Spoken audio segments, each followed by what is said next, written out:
Adivinha onde estou? No pesqueiro. Hoje eu estou com meu pai e o meu tio no pesqueiro. O meu tio pegou um peixinho pequenininho que eu vou colocar para vocês verem.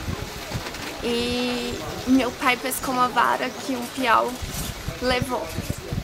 Então hoje está um dia bem agradável, é bem legal. Eu peguei uma tilápia assim, só, também não peguei mais nada.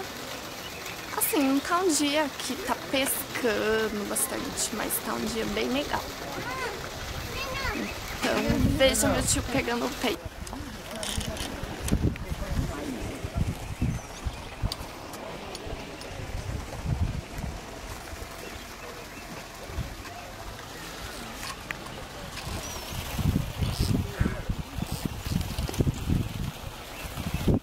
Ele não tá pra boca não, viu? Pela barriga. Essa merda fora. Puta. Meu Jesus. Cansou, hein?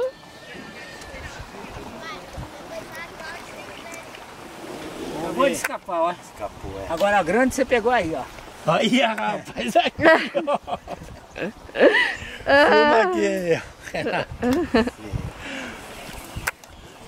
Vamos ver quantos quilos. Pera aí, tira dos passagens. Deve ter uns 8 quilos. Vamos ver. Aí também, levanta ela aí no... 5 quilos. Só que agora ninguém vai falar que eu peguei mais. Pega aí, ó. Não, eu vou pôr no YouTube, tio. Manda pros meninos. E a mão embaixo. Pega, tio, que eu tiro uma foto. Ninguém... Ah, então segura aí.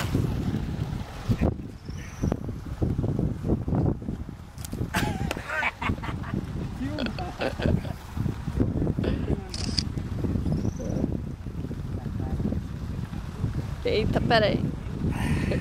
Segura aí, tio. Engraçado. Curta meu vídeo. Lucas, curta meu vídeo. Curta meu vídeo, dá um joinha pra mim, por favor. Se você não é inscrito no meu canal, se inscreva.